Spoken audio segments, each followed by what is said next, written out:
Selamat malam, untuk mereka semua. Kita sedang diri dan kita nyanyikan lagu kita yang kita lakukan untuk kita semua.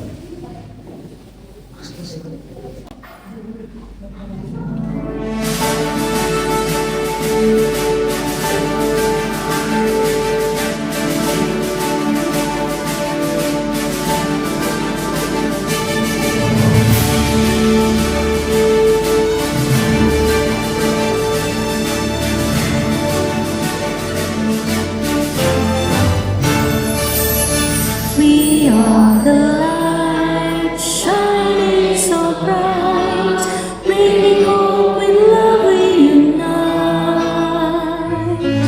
Our community transformed, we will rise with faith in our hearts. We reach for the skies. Our community transformed, we stand as one, sharing God's love till the work is done. Together we'll build a world that's good, with hearts of compassion. We will make it true. Every hand that helps, every voice that sings, a promise of peace, the joy it brings. Every corner message will find a community changed, looking up high. A community transformed, we stand as one, sharing God's love till the work is done. Together we'll build the world that's new, with hearts of compassion. We will make it true. We are the youth, the change we will see, our dreams will well through you and me. A community transformed, we stand as one, sharing God's love till the work is done. Together we'll build a world that's good, with hearts of compassion. We will make it true, with hearts of compassion. We will make it true. We will make it true.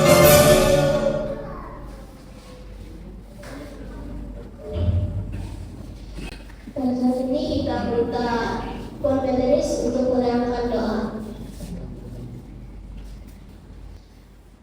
Karena Tuhan yang sudah memberikan surga bersama bersama dengan besar pertama mengucap syukur terima kasih Engkau atas hati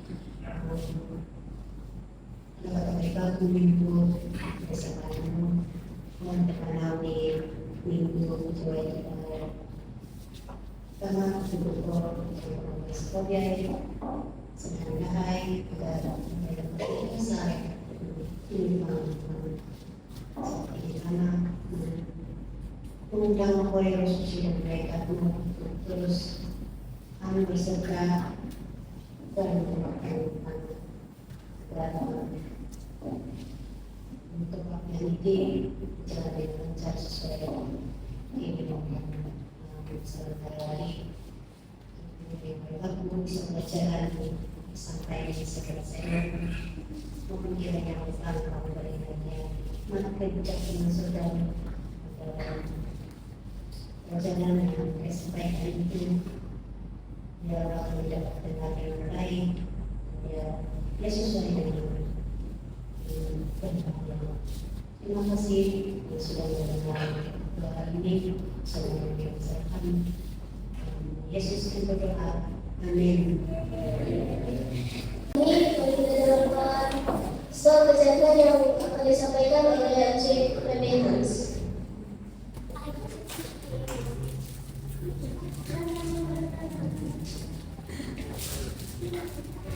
Selamat malam.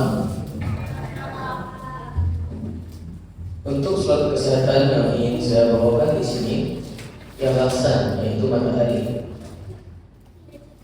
Matahari adalah salah satu unsur kehidupan yang telah diciptakan Tuhan pada hari keempat.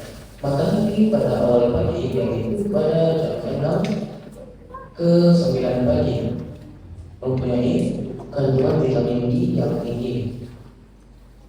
Antara matahari, cahaya matahari ke manusia ialah, mari kita lihat video.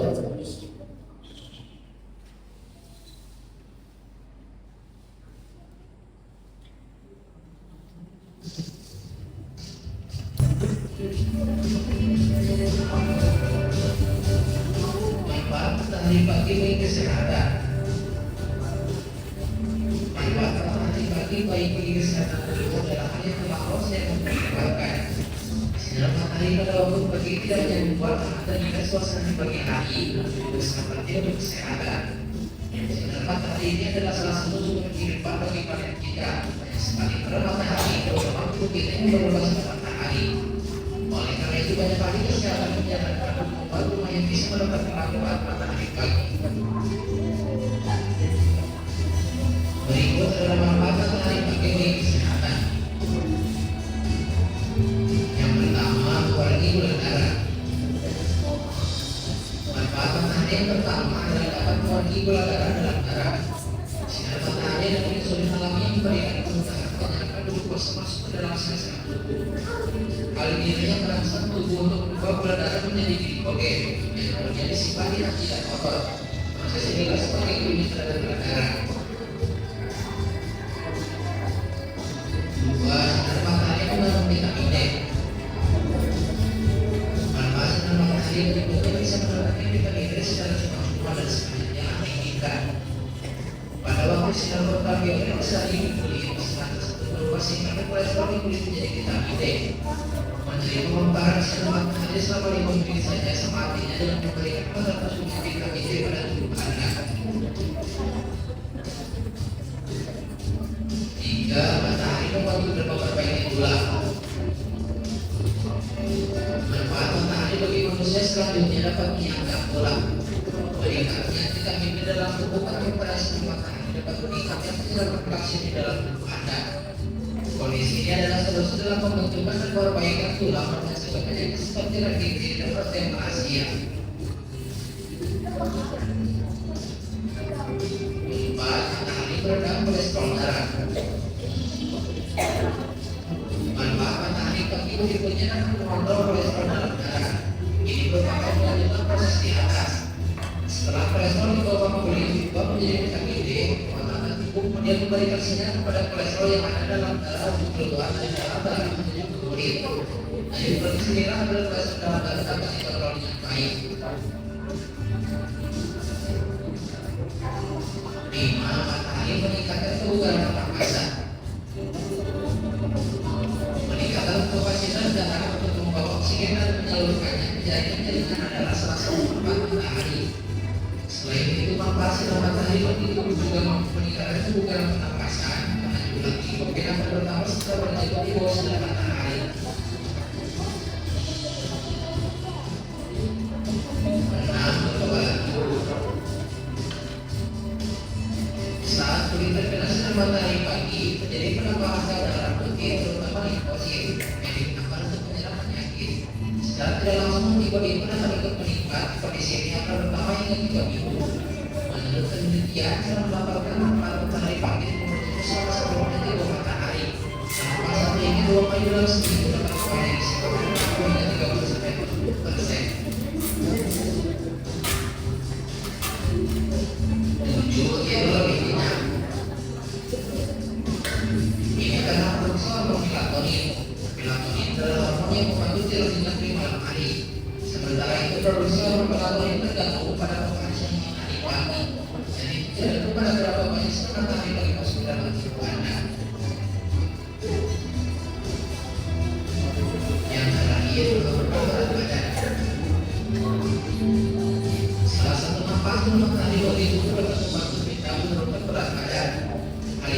dikaitkan dengan beberapa ketika kita cukup tidur, maka kita akan lebih benar-benar banyak. Inilah beberapa manfaat matahari pagi ini kesehatan. Jadi jangan takut untuk berada di bawah cahaya matahari pada waktu pagi. Dalam hal itu, terbuka kita bahwa matahari adalah salah satu unsur bumi yang bersaksi tentang kasihnya Tuhan. Karena dengan demikian kamu menjadi anak-anak Allah yang di surga, yang menerbitkan matahari bagi orang yang jahat dan orang baik, menurunkan hujan bagi orang yang benar dan orang yang tidak benar. Matius 5 ayat 45. Bagi orang jahat sekalipun, oleh karena kasihnya Tuhan, dia masih tetap setia memberikan cahaya matahari setiap pagi. Matahari bersaksi tentang betapa besarnya kasih Allah kepada manusia. Marilah kita seperti matahari dan setia bersaksi tentang kasih Allah setiap pagi.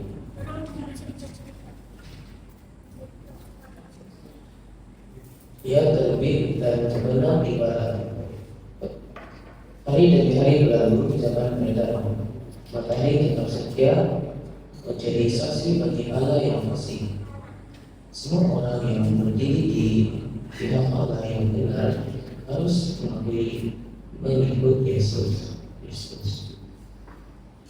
Kamulah saksi-saksiku, demikian firman Tuhan. Iman orang-orang benar akan nyata di dalam tabiatnya. Sikap dan tabiat boleh terbentuk seperti sikap Yesus Kristus. Mari kita lihat di Yesus Kristus. Shalom, selamat pagi Bapak Ibu Saudara sekalian yang terkasih dalam Tuhan Yesus Kristus. Senang sekali dapat berjumpa Ibu Bapak kembali dalam acara Pelita Hidup. Dan sebelum kita melangkah sepanjang hari ini, kita merenungkan kebenaran firman Tuhan. Dan kebenaran firman Tuhan pada hari ini datang mengingatkan kita tentang jadilah teladan dalam perkataan dan dalam perbuatan bagi semua orang. Dalam kitab 1 Timotius pasal yang keempat ayat 12 Alkitab berkata kepada kita, jangan seorang pun menganggap engkau rendah karena engkau muda. Jadilah teladan bagi orang percaya dalam perkataanmu, dalam tingkah lakumu, dalam kasihmu, dan dalam kesetiaanmu dan dalam kesucianmu. Dua yang Tuhan Yesus kasihi, teladan menurut pendapat awam berarti sesuatu yang patut ditiru atau baik untuk dicontoh, baik dalam perkataan, kelakuan, sifat maupun perbuatan. Keteladanan artinya sesuatu yang dapat ditiru atau dicontoh. Ibu bapak yang Tuhan Yesus kasihi, sejatinya menganggap rendah orang lain adalah salah satu sifat buruk manusia. Menganggap orang rendah adalah sifat sombong. Oleh sebab itu Paulus mengingatkan Timotius supaya menjaga dirinya agar tidak ada sesuatu yang merendahkan dirinya karena masih muda. Tetapi hari ini ada banyak orang yang lebih berlutut egonya, mudah marah, mudah meledak, tidak bisa menguasai diri, bahkan tidak menjadi contoh bagi orang lain. Nah, Tuhan memanggil kita supaya kita menghindari perkataan yang membuat orang kecewa, membuat orang dendam, membuat orang dengki, membuat orang benci, membuat orang sakit hati, sombong, sombong dan angkuh, agar kita dijauhkan dari perkataan-perkataan yang menimbulkan perbedaan, perselisihan, pertengkaran, dan permusuhan, supaya tidak ada kata-kata kotor yang keluar dari mulut dan lidah kita serta mulut kita. Seharusnya kita mengeluarkan perkataan-perkataan tapi yang membangun sesama kita, apalagi di situasi kondisi seperti ini. Ada banyak peluang orang bisa mudah marah, meledak, karena tidak menjadi contoh, tidak ada rule yang mereka bisa lihat. Oleh sebab itu mari kuasailah hidup kita, mintalah supaya kita tetap menjadi berkat perkataan kita, sikap hidup kita sehingga melalui kehidupan kita untuk meningkatkan bahkan banyak orang yang mendapat kita hidupnya. Kita berikan kepada mereka sebuah teladan yang kita tegakkan sehingga mereka boleh melihat kekuatan Kristus sesungguhnya dalam kehidupan kita. Shalom, selamat pagi. Tuhan Yesus memberkati kita semua. Amin. Membangun mendorong memberi semangat berkata benar dan jujur. Paling utama, beranilah menyatakan firman Tuhan di bibirmu. Benarkanlah Roh memimpin engkau melalui perbuatan dan kelakuanmu. Lakukanlah segala sesuatu dengan ikhlas, tidak bersungut-sungut, tidak memberontak, tidak mengeluh, tetapi memuliakanlah Allah melalui perbuatan kelakuanmu yang baik. Didik dirimu, hatimu, dan jiwamu menjadi serupa dengan sifat Yesus Kristus. 2 Korintus 3 ayat 2. Kamu adalah surat pujian kami yang tertulis dalam hati kami dan yang dikenal dan yang dapat dibaca oleh semua orang. Sekian sebab kesehatan pada hari ini. Sekian, terima kasih. Untuk soal kesehatan tadi, saat ini mari kita menjemput Hedok untuk menyanyikan lagu istimewa mereka.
disampaikan oleh Encik saya. Oke, terima kasih bicara. Terima kasih juga kepada Dr. Tersangka tadi. Terima kasih juga kepada guru teman-teman pada malam ini. Sekali lagi saya ucapkan selamat malam kepada semua. Oke, untuk sebelum saya meneruskan pembelajaran kita pada malam ini, kita akan impas dulu untuk yang semalam kita telah mempelajari yaitu bertajuk menerus kalangan budaya, yaitu Buddha. Dan pada malam ini kita akan belajar mengenai seperti yang kemudian yang di depan adalah tajuknya kota dan misi Anda yang ditulis oleh Jonathan Troy. Dan teks utama yang di sini dalam ayat ada satu ayat yang di sini yang terdapat dalam 1 Korintus 3 ayat 16 dan yang bertajuk ayatnya begini.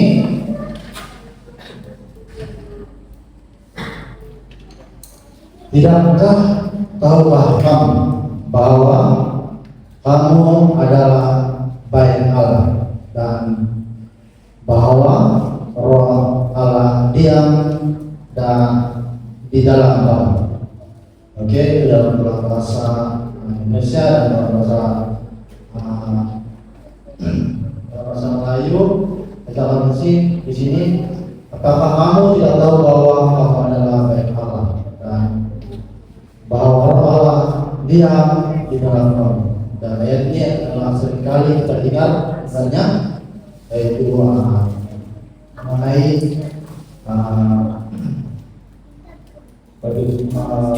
tubuh kita bukan tidak punya, tapi dia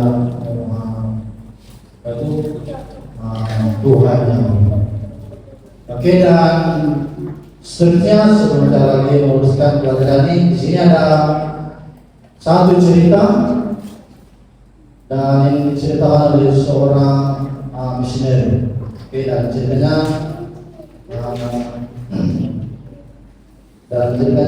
begini. Kita baca di sini. Seorang misioneri di Eropa menulis pengalaman hidupnya pada usia 6 tahun. Dia berkata, walaupun saya dilahirkan dalam keluarga yang hampir ekstrim, dalam hubungan ayah saya dibaptis ketika saya berusia 9 tahun, tetapi dia selalu menghormati bahwa ibu saya membawa kami ke gereja.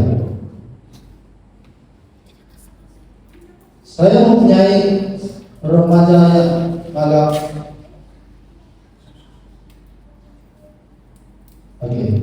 bisa berkait.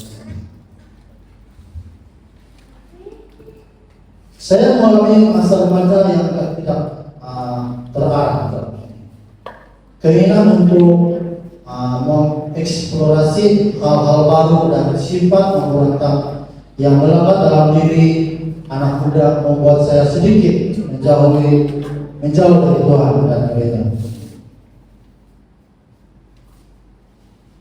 Saya masih ingat suatu hari di masa remaja ketika saya menginap di rumah seorang teman bersama seorang teman lainnya. Saat berada di sana, kami menemukan beberapa botol sembunyi yang disimpan oleh datunya di rumah. Dia sendiri tidak tahu harus membuat apa dengan botol-botol itu karena botol tersebut diberikan kepadanya oleh para pelakon.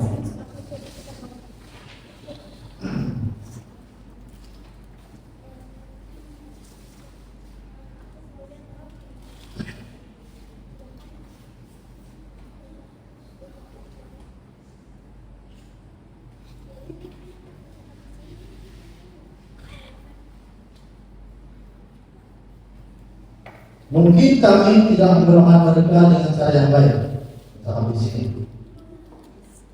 Dan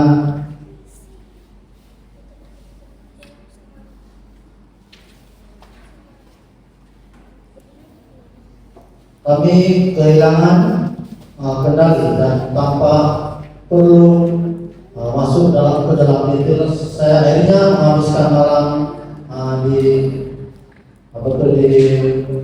Balai Polis Anjing. Dan menurut cerita ini para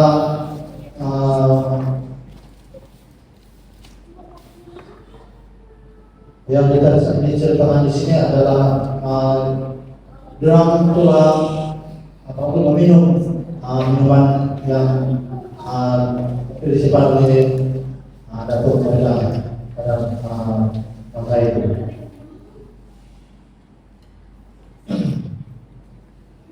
Dan akhirnya telah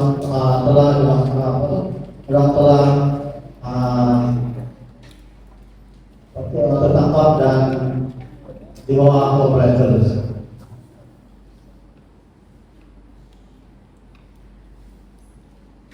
Setelah beberapa jam, mereka meminta saya untuk meliput orang tua saya. Saya masih di bawah usia 18 tahun.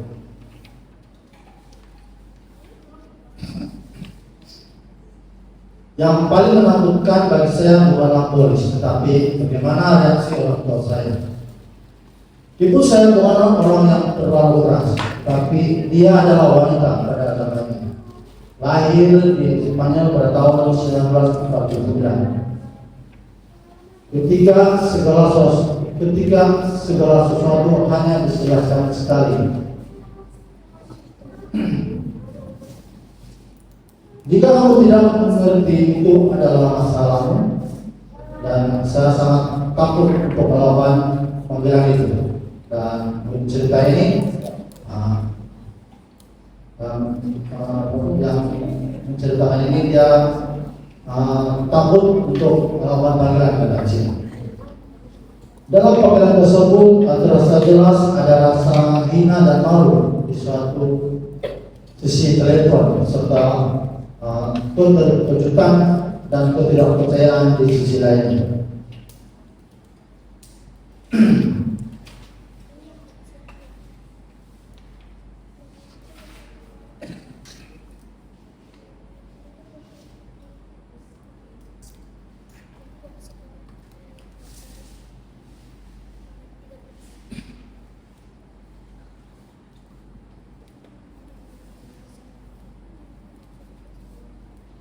Di sini cerita ini saya tidak mendukung, saya menutup mata mengharapkan pemeran terbesar dalam hidup saya.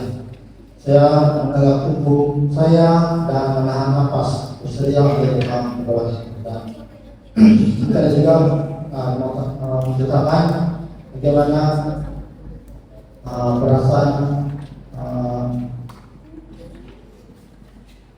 yang gimana perasaan dia ketika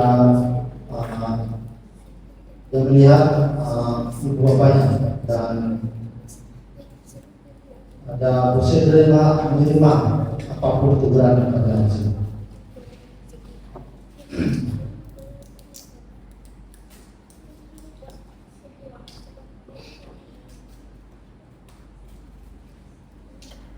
Dan cerita sini juga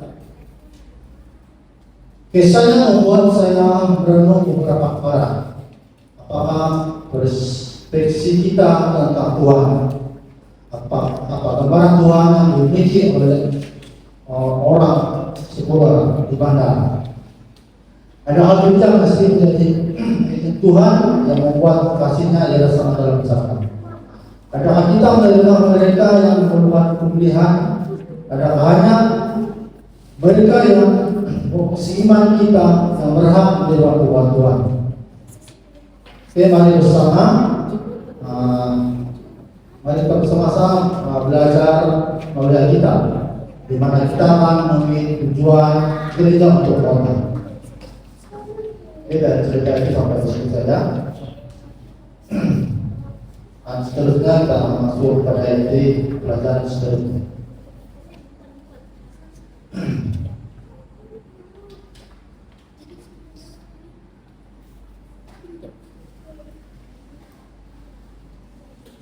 Oke, pelajaran kita pertama adalah apakah sifat dan tujuan bait suci dalam Alkitab. Dan di sini ada dibagikan dalam beberapa ayat dan terusnya di dia sedangkan artinya mengenai yang tersebut. Oke, dan yang pertama adalah dalam Keluaran 25 ayat 8 dan berkata begini, dan mereka harus membuat tempat kudus bagiku supaya akuakan diam di tengah-tengah mereka. Oke, dalam ayat ini mengatakan dan mereka harus membuat tempat kudus bagiku supaya akuakan diam di tengah mereka. Dan kata ataupun diperhatikan ayat ini yang dituliskan di sini adalah bait suci adalah replika dan model yang diperlihatkan kepada Musa.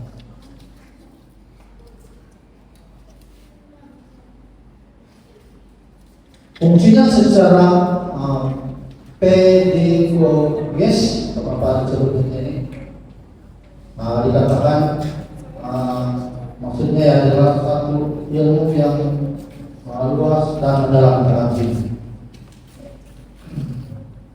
Adalah agar para pengikut Tuhan dapat memahami rencana yang dirancang untuk mengakhiri penderitaan dan ketidakadilan serta menciptakan dunia di mana manusia dapat hidup dalam kebahagiaan yang kekal. Namun tujuan terpenting yang diberikan oleh Tuhan adalah bahwa Dia ingin diam bersama umatnya. Tuhan ingin tinggal bersama umatnya. Bukankah itu luar biasa pada dasarnya? Dan Tuhan sedang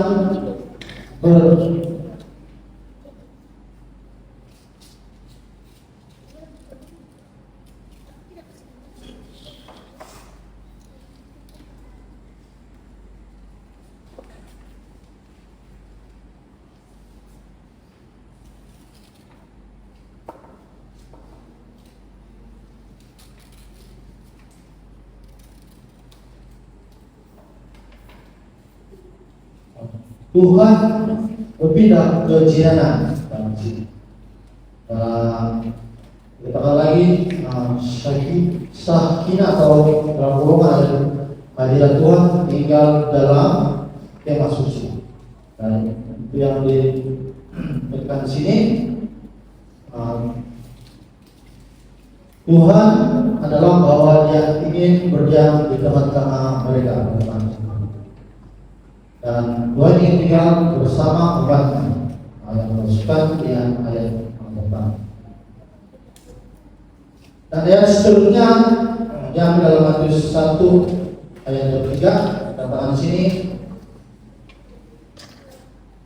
lihatlah seorang perawan yang mengandung dan melahirkan seorang anak laki-laki, dan mereka akan menyebut namanya Immanuel, yang diterjemahkan Tuhan beserta kita.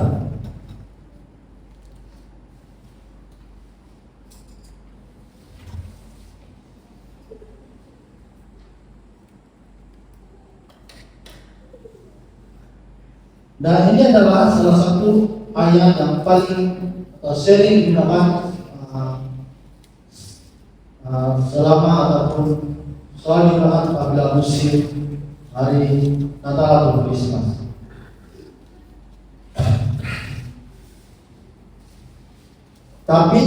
Tetapi perhatikan yang lebih teliti maksud nama itu.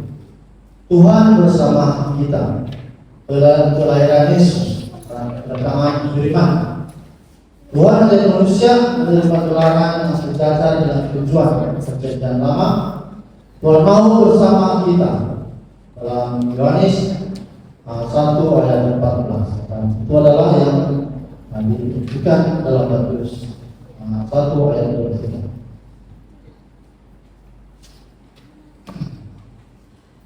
Dan seterusnya adalah dalam Yohanes 2 ayat 19 sampai ayat 21. Dan dalam di sini Yesus menjawab dan berkata kepada mereka,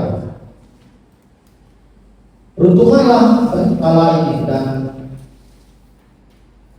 dalam 3 hari pulih, dan dalam 3 hari aku akan membangunkannya kembali."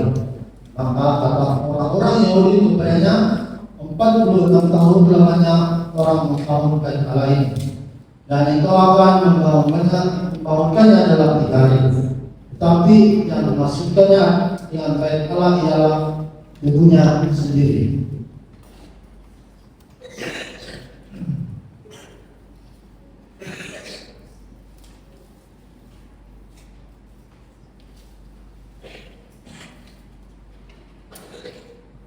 Dan kita sering mungkin mendengar ayat ini dan pikirkan sejenak tentang barisan yang kita ikut, apakah baik dalam perjanjian lama ataupun baik ketika Yesus tinggal di antara kita.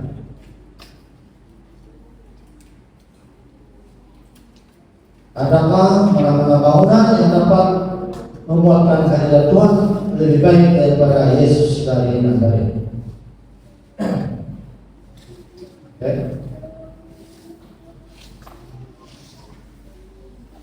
Dan seterusnya dalam ayat 1 Korintus 3:18 dikatakan di sini, "Tidak kamu tahu bahwa kamu adalah bait Allah dan bahwa Roh Allah diam di dalam kamu." Dan 1 Korintus 6:19, "Atau tidakkah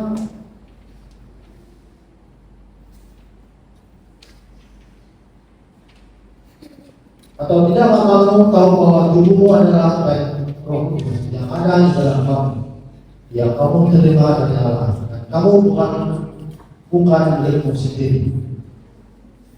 Paulus berbicara setelah kenaikan Yesus. Ini membuat kita sedikit keliru. Di mana bait itu?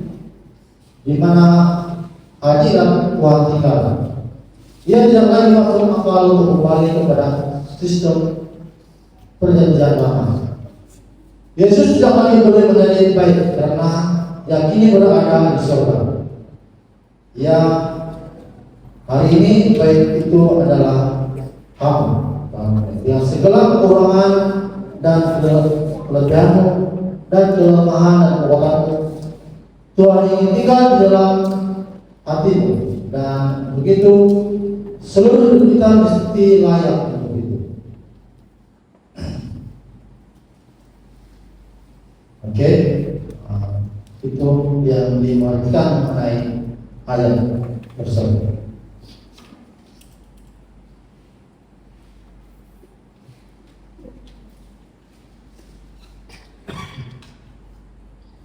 Oke, dan pelajaran yang seterusnya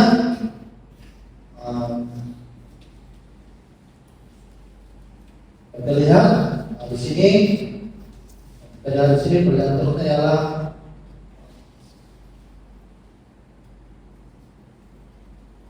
beberapa pengajaran yang dapat diambil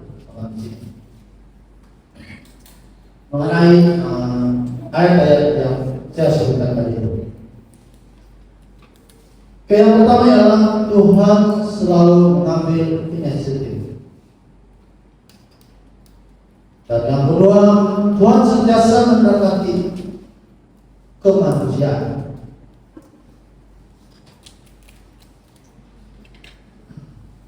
Melalui kemah suci, Yesus yang hidup di antara kita dan sekarang dalam tubuh kita.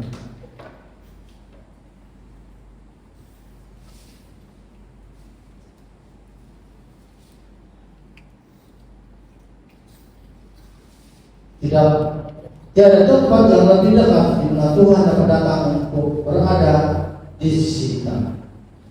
Itulah sebabnya Paulus mengatakan kita dalam Kisah Para Rasul 12 ayat 1 bahwa dia tidak jauh dari dia.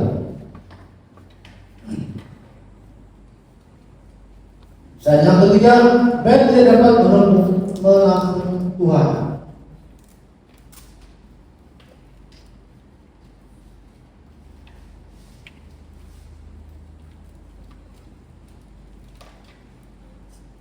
Dan ini terdapat dalam Kisah Para Rasul 17 ayat 24. Batu-batu tidak dapat mengurangi Tuhan. Kehadirannya bukan dalam kehadirannya tidak terdapat dalam bangunan gereja kita, tetapi dalam gereja itu orang-orang yang membentuknya.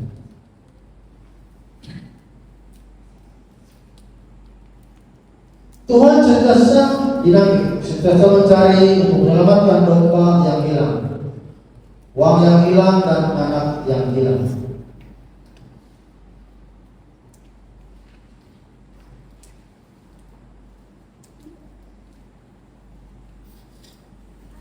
Dan pelajaran yang kita dapat ambil adalah bagaimana Tuhan sentiasa hadir di sisi manusia.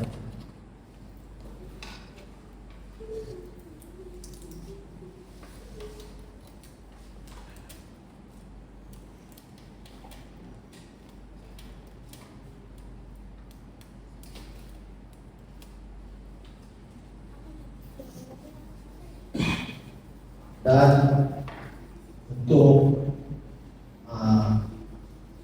pelajaran yang kita dikatakan sini untuk direnungkan ataupun untuk merefleksi kita. Yang pertama, kita tahu bahwa bermula dengan Yesus bangunan mempunyai kegunaan tertentu, tetapi bait yang sebenarnya adalah kita. Dalam Matius 18 ayat 40. Apa gereja yang harus saya teruskan untuk memenuhi tujuan Tuhan? Oke, yang harus kita renungkan.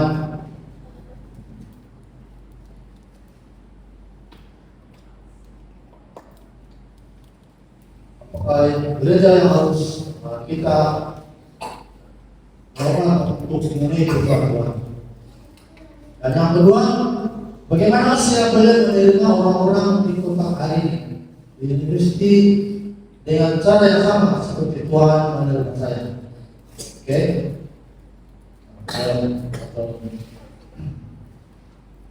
Yang kedua adalah kita renungkan di sini adalah bagaimana kita boleh menerima orang-orang di kota hari ini atau di universiti dengan cara yang sama seperti Tuhan yang menerima kita kepada saya. Dan pelajaran seterusnya di sini yang ketiga kita renungkan adalah adakah Anda tahu bagaimana cerita itu berakhir? Yesus menjadi sekali lagi ataupun hadirat Tuhan yang tetap beribadah yang berdiam selamanya di antara kita. Oke, dan yang ini kita dapatnya dalam Wahyu 21 ayat 22.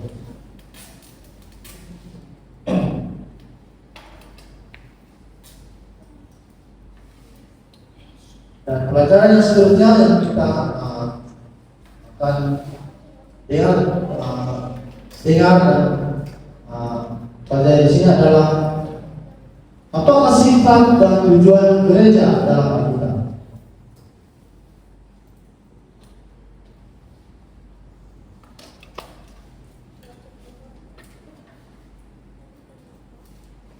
Gereja adalah cara yang ditetapkan oleh Tuhan untuk keselamatan manusia. Ia disuruh untuk melayani dan misinya adalah untuk memberitakan Injil ke dunia. Sifat pelayanan tujuan gereja dalam Alkitab kita.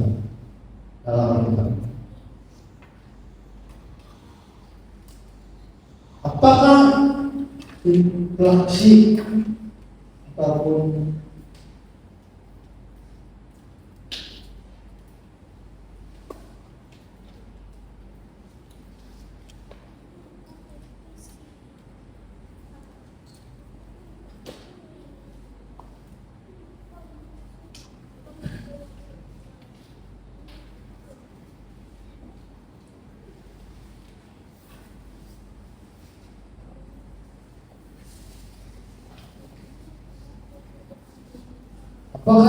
apakah yang dilakukan kalau dari kita ini untuk kita, dan apakah pernah gereja?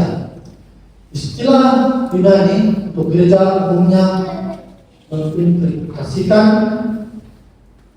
sebuah komunitas orang yang berfokus ke luar.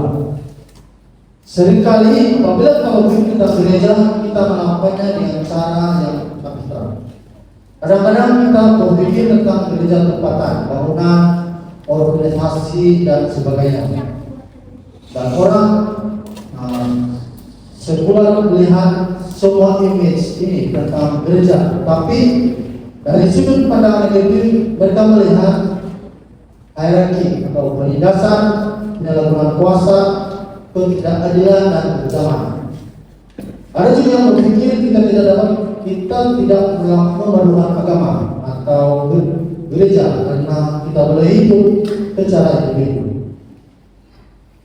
Apa yang boleh kita lakukan sebagai gereja untuk memberi mereka visi yang berbeda, dan visi keselamatan, pelayanan dan kabar baik. Mari kita ikut proses analisis gereja. Dan di sini menceritakan garis besar berikut.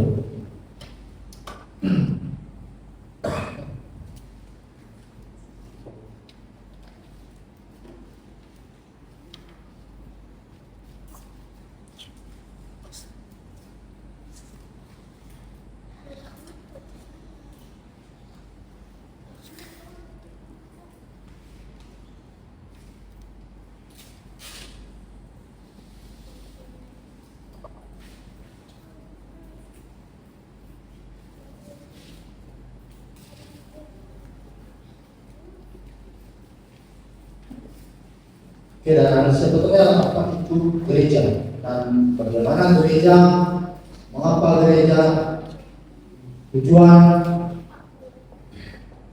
dan di sini dinyatakan mengenai analisis gereja yang pertama, yaitu apa itu gereja.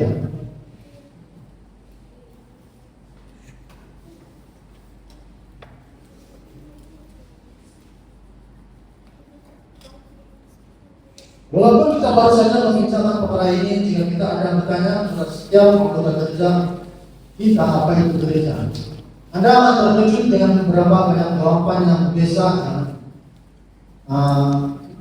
kita akan temui. Berikut adalah beberapa contoh yang sering kita akan temui.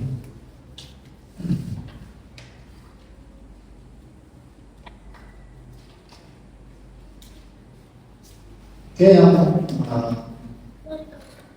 pertama di sini bangunan sikul dan bagian suci dan kurang suci. Yang seterusnya denominasi pada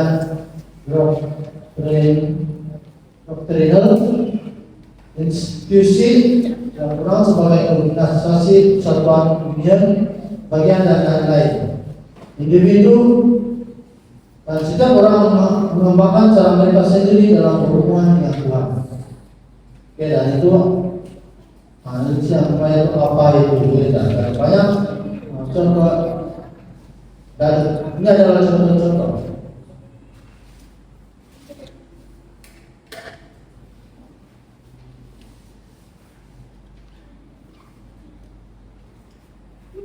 Dan mungkin ada banyak lagi contoh yang katakan di sini.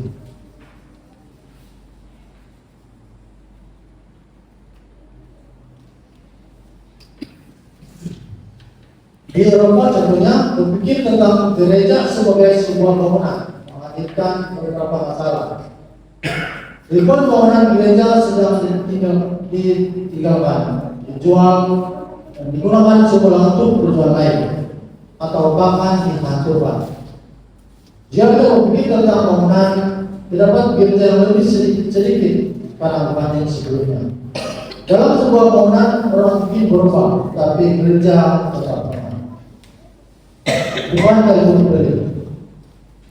Bayangkan gereja tanpa bangunan, apakah asas yang dibina? Dan jangan salah paham, ini tidak mengatakan kita harus berubah bangunan. Mereka sangat berguna dan perlu. Dan apa yang coba dikatakan sini adalah gereja lebih daripada semua yang telah disebutkan. Dalam bidang krusial mengajar kita bahwa gereja adalah orang-orang, gereja adalah kamu, dan gereja adalah saya. Semasa pandemik, setiap orang berada di rumah mereka, tetapi gereja berjuang dan dalam beberapa case masih berusaha untuk tetap bersatu meskipun dalam halangan. Ya, pada masa itu kita menemukan bahwa gereja adalah orang, kita bukan bangunan. Oleh itu, gereja adalah orang, bukan bangunan. Dan gereja adalah tentang murid dan bukan program. Dan gereja bukanlah nektek atau abstrak. Dia adalah tubuh yang hidup, sebuah komuniti orang-orang. Sebelum melakukan apa usaha, soal pertama yang harus kita tanya ialah mengapa gereja harus wujud. Atau kita haruskan seperti yang kita tahu semasa pandemik, kebanyakan kita hanya berada di rumah. Nah, kita hanya bersamanya di rumah. Dan ini adalah yang kita tadi. Dan seterusnya, mengapa gereja harus wujud?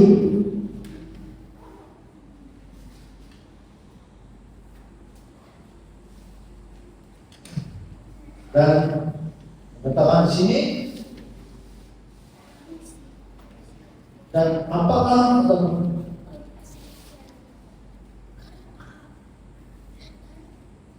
dan dikatakan di sini juga apakah gereja harus wujudkan? Menurut pelajaran di sini, dia mengatakan di sini dia menyuruh kita untuk ambil Alkitab dan mari kita melakukan satu perjalanan lagi untuk mencari tujuan umat Tuhan.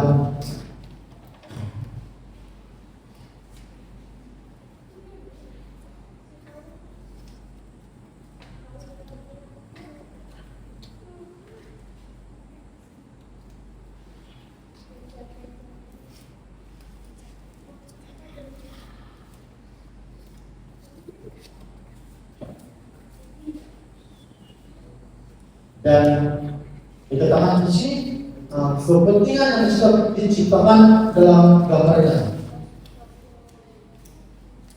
Dalam Keluaran 7:1, apa peranan yang dimainkan oleh Musa di depan Firaun dan Harun secara alkitabiah. Kita mempunyai contoh umat Tuhan sebagai gambar bagi mereka yang tidak mengenalinya. Dan dalam 2 Korintus 3 ayat 3, kita adalah surat kebenaran Tuhan kepada masyarakat. Kita adalah Alkitab yang akan dibaca oleh orang sekuler. Tidak akan kita akan menjadi halaman yang mereka lihat sebelum mereka mulai mengenal Yesus. Ini selaras dengan apa yang kita bicarakan di sini, bahwa mereka melihat Yesus dalam kita. Dalam 1 Korintus 2 ayat 9 yang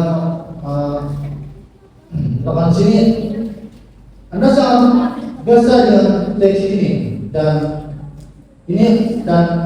teks ini dan implikasinya. Kita semua tampak mengira keadaan kita adalah ini. Dalam Keluaran 11:6 mungkin kita tidak begitu mulai dengan teks ini. Analisis keduanya ada perhatikan apa yang mereka ada bersamaan. Kita sedang membandingkan perjanjian lama dan perjanjian baru. Dan Tuhan tidak berubah. Dan itu semua boleh lihat dalam ayat Alkitab yang saya bacakan tadi.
Oke, dan pelajaran selanjutnya untuk sekali lagi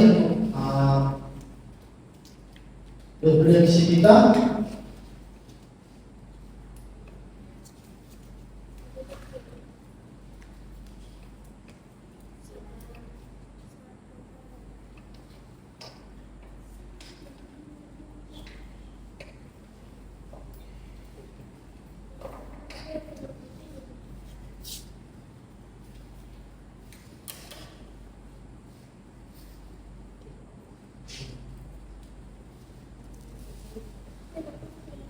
Yang pertama adalah dalam Perjanjian Lama dan Baru, semua Tuhan adalah bangsa imam. Dalam zaman kita, imam besar adalah Yesus yang menjadi pusat segala sesuatu. Imam adalah perantara antara Tuhan dan manusia. Peranannya bukan untuk mewakili umat manusia, tetapi untuk mewakili ketuhanan.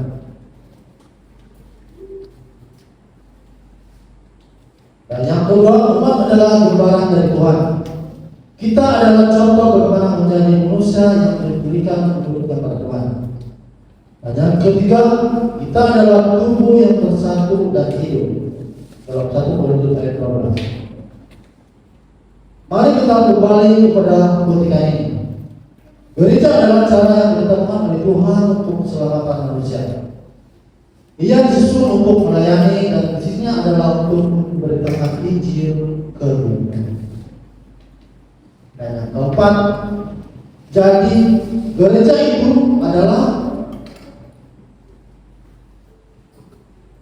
cara keselamatan karena yang membawa orang kepada Yesus.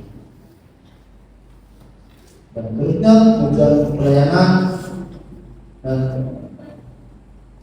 gereja itu adalah juga misi untuk memberitakan kabar baik. Yesus menawarkan lebih daripada apa yang kita bayangkan. Dari apa itu gereja Tuhan. Dan sekarang di sini atau jawaban itu kita dapat jawaban daripada dalam doa kita. Dan doa kita itu adalah Tuhan memberikan kedatangan kepada kita. Injil mesti relevan. Injil mesti relevan untuk setiap generasi karena kabar baik itu kekal. Dan gereja itu adalah juga sekelompok orang yang membawa hadirat Tuhan yang mengubah hidup kemana saja mereka pergi.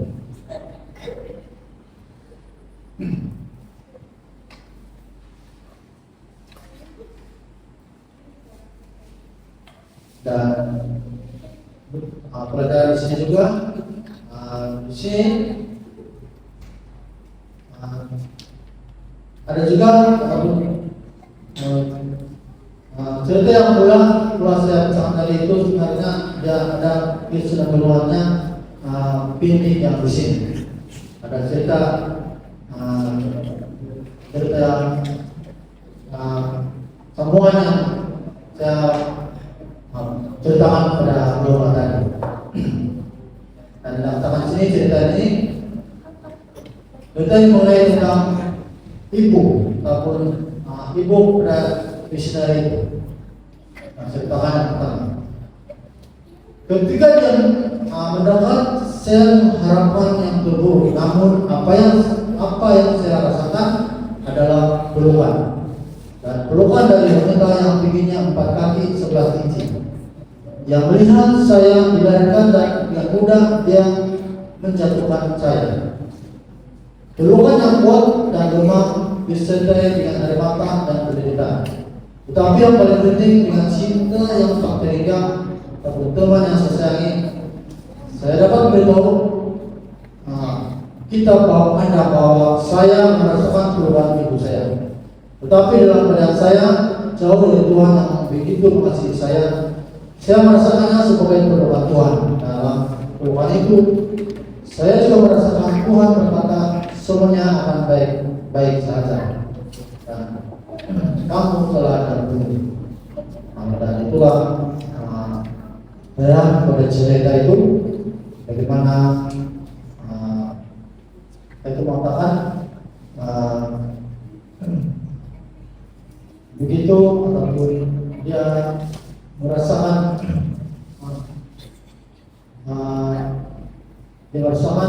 dirinya perubahan sebuah perubahan Tuhan teman cerita itu.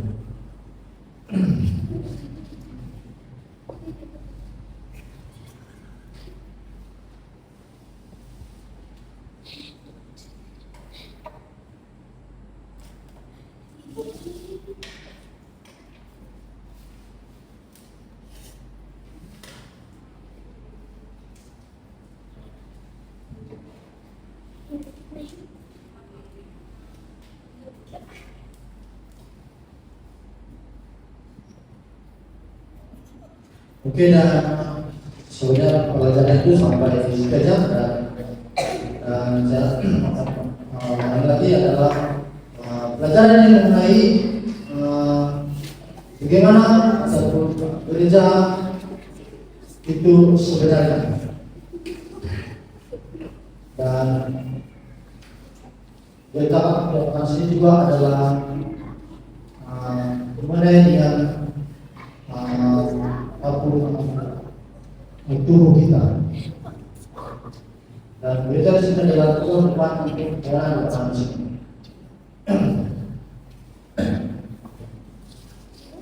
Dan sekali lagi saya katakan di sini adalah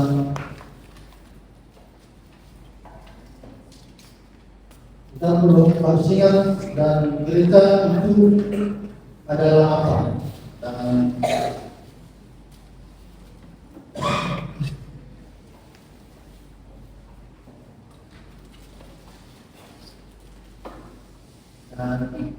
yang perlu kita tahu adalah apa sifat atau tujuan gereja itu. Oke, dan itu saja pelajaran kita, dan kita harap dapat mengambil poin-poin yang penting yang saya katakan tadi. Dan saya mohon maaf sekali lagi karena itu yang katakan sebenarnya saya tidak pandai menjelaskan lagi, dan saya hanya mengatakan yang itu yang penting. Saya harap dapat mengambil poin-poin yang penting yang saya dapatkan, apa yang saya katakan dalam pelajaran kita. Dan itu saja yang kita kepada malam ini, dan Tuhan